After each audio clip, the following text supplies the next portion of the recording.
उन 100 कुओं में से पहला कुआं है जिन्हें हम इस वीडियो में बनाने वाले हैं। ओह, पानी पानी! पानी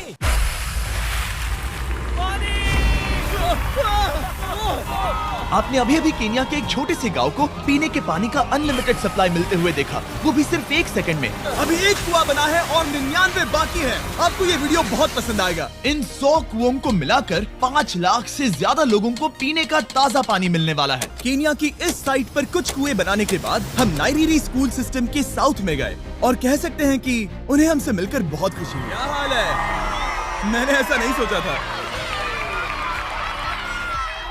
स्वागत के लिए शुक्रिया। समझ नहीं आता कैसे रिएक्ट करूं। बहुत बहुत शुक्रिया दोस्तों। हमारे आने पर इस गांव ने हमारा जोरों से स्वागत किया और नोलन इसमें थोड़ा खो गया।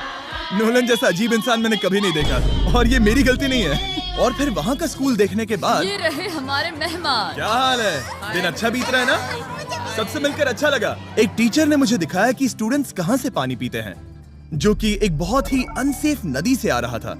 तो आपके स्टूडेंट्स यहीं से पानी पीते हैं? हाँ ये बुरी बात है। हाँ, स्टूडेंट्स हमेशा डायरिया जैसी बीमारी, टाइफाइड जैसी बीमारी की कंप्लेंट्स करते हैं क्योंकि वो ऐसा पानी पीते हैं। तो हाँ। हम कोशिश करते हैं, पर देख रहे हो ना, अब क्या कहा जाए। पर क्या करे, जिंदगी तो जीनी ही है और पानी तो सबको चाहिए होता है। जाहिर है कि इनकी हालत सच में बहुत खराब है। असुरक्षित पानी पीने से इन बच्चों की जिंदगी बहुत कम होती जा रही है, पर कम से कम इस गांव की मदद करने की हम पूरी कोशिश करने वाले हैं। क्या पता ये मुझे फिट आएगा या नहीं। मेरा सिर बड़ा है। देखते हैं पानी मिलता है या नहीं।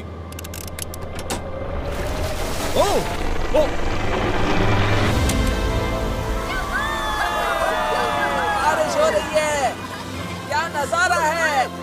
पानी जमीन से बाहर आने के बाद उसे ऐसे बैरल्स में इकट्ठा किया गया और बैरल्स को वाटर टावर्स पर लगाने के बाद आसपास के गांव के लोगों के पास सिर्फ पीने के लिए साफ पानी ही नहीं था, पर एक प्रेशराइज्ड वाटर सोर्स भी था, जिसका मतलब है कि लॉन्ड्री के लिए सुरक्षित पानी भी मिलेगा। और खींचो। मुझे बताओ ये नोलन की मॉम से कितना हैवी है? नोलन की मॉम से दुगना। ओह गॉड। मैं तुम्हें यहाँ से धकेल दूंगा। ठीक है, इसे अब यहाँ रख दो। हमने केन्या में और 20 कुएं बनाए और उसके बाद इसके जूते में भी कुआं डोंट है वरी, क्या? मेरे दूसरे जूते में भी पानी है। मैं बताता हूँ कि हमने ये 29 कुएं कैसे बनाए। इस विशाल सी ड्रिल से जमीन में सैकड़ों फीट गहरा गड्ढा किया, वो भी पोल्यूटेड सोर्सेज से होकर सीधे विशाल से पीने लायक पानी तक। उसके बाद हमने पाइप्स इंस्टॉल किए ताकि लोग पूरे अफ्रीका में इन हैंड पंप से पानी ले सके और नाइरीरी में भी। इसे टेस्ट करके देखते हैं। पानी जैसा है। मुझे इस 5 गैलन ड्रम को भरने के लिए 5 मिनट लगे। इससे एक दिन में कितना पानी मिल सकता है? 3600 गैलन्स एक दिन में। ये ना केवल इस स्कूल के 400 बच्चों को कवर करेगा, बल्कि स्कूल के आसपास के गांव वाले भी इसका अच्छे से इस्तेमाल कर सकते हैं। पानी के लिए शुक्रिया आपका। कोई बात नहीं। ये पंप नॉन स्टॉप 30 सालों तक चल सकता है।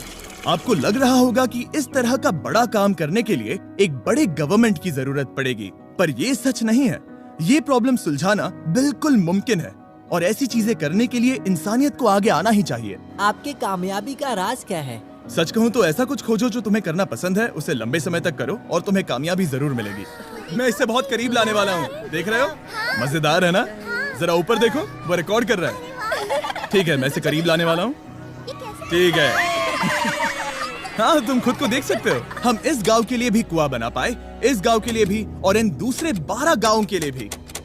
और जब हम ये पंप्स लगा रहे थे, तब हमने यहाँ के एक स्कूल को नए कंप्यूटर से अपग्रेड भी कर दिया। बच्चों को ये कैसा लगा? उन्हें शुक्रिया, सच उन्हें में ये बहुत पसंद पसंद आया। खुशी है कि सब ठीक से हो गया। हमने क्लासरूम्स में नया फर्नीचर भी लगाया, उसके साथ कुछ शेल्व्स नई बुक्स के साथ, और सभी स्टूडेंट्स को एक फुटबॉल भी दिया। Thank you mister beast, thank you. यहाँ तक कि सभी क्लासरूम्स में नए व्हाइट बोर्ड्स और प्रोजेक्टर्स भी लगाए। आप सबको ये प्रोजेक्टर पसंद आया?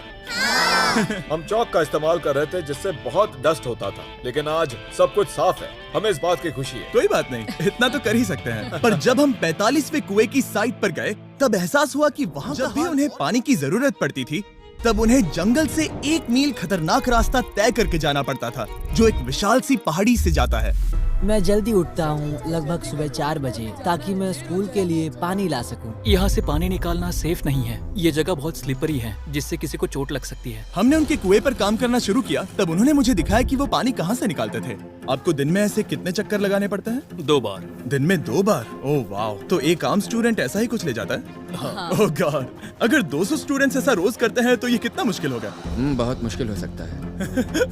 ओह गॉड, ये ढलान तो बहुत बड़ी है। अरे यार, ये ढलान तो रुकने का नाम ही नहीं ले रही। हर रोज मैं सच में दंग रह गया कि ये चढ़ाई कितनी मुश्किल थी। ये सब इतना कुछ करते हैं ताकि वो यहाँ तक पहुँच सके, जहाँ इन्हें साफ पीने का पानी मिल सके। आमतौर पर आप पानी यहीं से लेते हो? हाँ। और पानी भरने के बाद ये जग्स लगभग 18 किलो तक हो जाते हैं, जो इन बच्चों के लिए पहाड़ियों से ले जाने के लिए बहुत मुश्किल है। लेडीज आराम से ये 2 उठा सकती ओह, हैं। तो मैं अभी जरूर ले जा पाऊंगा। और एक बार हमने जग्स भर लिए, उसके बाद वक्त था वापस ऊपर जाने का। जल्दी करो, चलते हैं। इससे तो पसीना भी नहीं आ रहा है। मैं ले लूंगा। और अब घंटों तक असुरक्षित पानी को इकट्ठा करने के बजाय उनका नया पंप स्कूल के बस 10 फीट दूर था, तो अब ये यहाँ से पानी ले सकते हैं। बहुत थक गया हूँ। और फिर हम गए हमारे अगले गांव में, जहां हमने बनाया हमारा 46 गुजरना पड़ा। हमने देखा कि ये गांव आधे से बटा हुआ है, वो भी इस खतरनाक सी नदी से। ये अभी इतनी खतरनाक नहीं लगेगी, पर जब बारिश का मौसम आता है, पानी ऊपर तक आकर इस पुल को पूरी तरह से निगल लेता है। और ये पुल इसलिए इतना जरूरी है क्योंकि वहाँ जो गांव है, वहीं पर सभी हॉस्पिटल्स और स्कूल्स हैं, इसलिए यहाँ से रोज गुजरना पड़ता है। ये खतरनाक है, लेकिन इस पुल के अलावा इनके पास और कोई ऑप्शन नहीं है। जब ये नदी उफान पर होती है तो ये किसी को भी बहा ले जाती है, लोग, स्टूडेंट्स, यहाँ तक कि जानवर भी। हाल ही में इस नदी को क्रॉस करने की कोशिश में हमने 3 लोगों को खो दिया। इस तरह किसी की जान जाना पागलपन है और हम इसे स्वीकार नहीं कर सकते। और जिस पल हमने इस बारे में सुना, तब हमें मदद करनी ही पड़ी। तो पंप तक जाने वाले पुल को जब हमने ठीक करना शुरू किया, तब हमने केनिया से 2000 मील दूर जिम्बाब्वे देश का भी सफर तय किया। ज्यादा हो गया है और अब भी कई पंप्स लगाने बाकी है। तुम में से बदबू आ रही पर है। मैंने सुबह ही शावर लिया था। बात होते ही मैं हाथ नीचे ले लूंगा। इस काम के लिए मैं तुम दोनों पर भरोसा कर सकता हूँ? हमें सबसे पहले एक लोकल हॉस्पिटल की जांच करनी थी, जहाँ साफ पानी की सख्त जरूरत थी। अंदर जाने पर हमें पता चला कि इस क्लिनिक की इस गाँव को कितनी जरूरत थी। एक साल में यहाँ पर कितने बच्चे जन्म लेते हैं?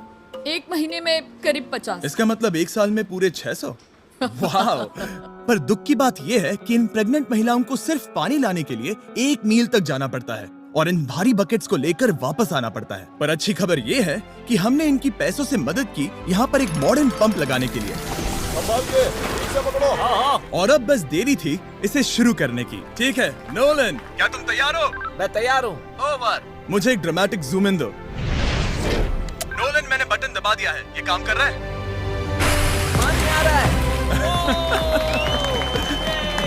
आप जाकर चेक करना चाहेंगे? हाँ। वहाँ पर? हाँ, चलो चलिए, चलते हैं। लोगों को पानी मिलता देख मुझे आखिर बहुत अच्छा खुशी हो पानी रही मिल ही है। गया। ये सच में कमाल की बात है। हमारा नोलन एक प्रोफेशनल डांसर है। हाँ। यकीन नहीं हो रहा, मैं डांस कर रहा हूँ। वो कर क्या रहा है? ओह गॉड, सॉरी, मैं नहीं चाहता कि आप इसे और देखें। साफ पानी मिले ये पक्का करने के अलावा इस गांव में बहुत से स्टूडेंट्स को ट्रांसपोर्टेशन की भी दिक्कत थी, तो हमने इन सबको नई साइकिल्स देने का फैसला किया। बच्चे बहुत ज्यादा हैं, पर हमने साइकिल्स भी उतनी ही खरीदी हैं। सच बताऊं तो मुझे साइकिल चलाना नहीं आता। जिमी को सिर्फ साइकिल देना आता है। कभी इसे चलाना नहीं सीखा। तो चलो हम एक रेस लगाते हैं। 3, 2, 1, गो! ओह माय गॉड, सभी मुझसे आगे जा रहे हैं। संभल के, मुझे चलाना नहीं आता, किसी को उड़ाना नहीं चाहता। तुम इसे चलाओगे? ठीक है, जाओ चलाओ। ओके। और इन्हें साइकिल्स देने के बाद हमने तब तक पंप्स लगाए जब तक हम पहुंच गए कुआं नंबर 69 तक। ये कुआं सोलर पावर्ड है, जो गांव के किसानों के लिए खास बनाया गया है, ताकि इनकी फसलों और जानवरों को जरूरत से ज्यादा पानी मिल सके। चाहे गर्मी हो या फिर बिजली ना हो, इससे कोई फर्क नहीं पड़ेगा। और एक पैनल है 200 वॉट्स का, जो एक पंप से जुदा है। ये पंप हर घंटे 5000 लीटर पानी खींच सकता है। बेसिकली ये अनलिमिटेड पानी का सोर्स है इस पूरे गाँव के लिए।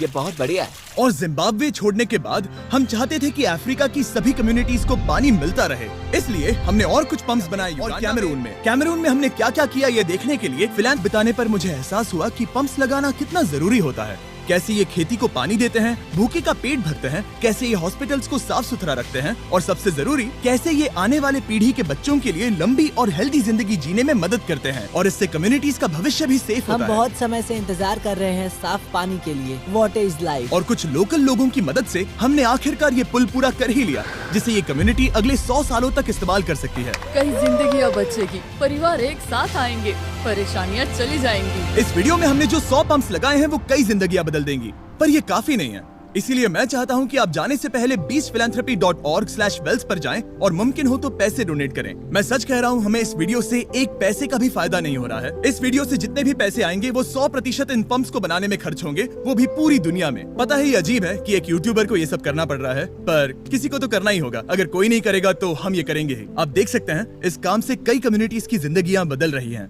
और फाइनली 100वां पंप। ओह माय गॉड, मुझे माफ करना।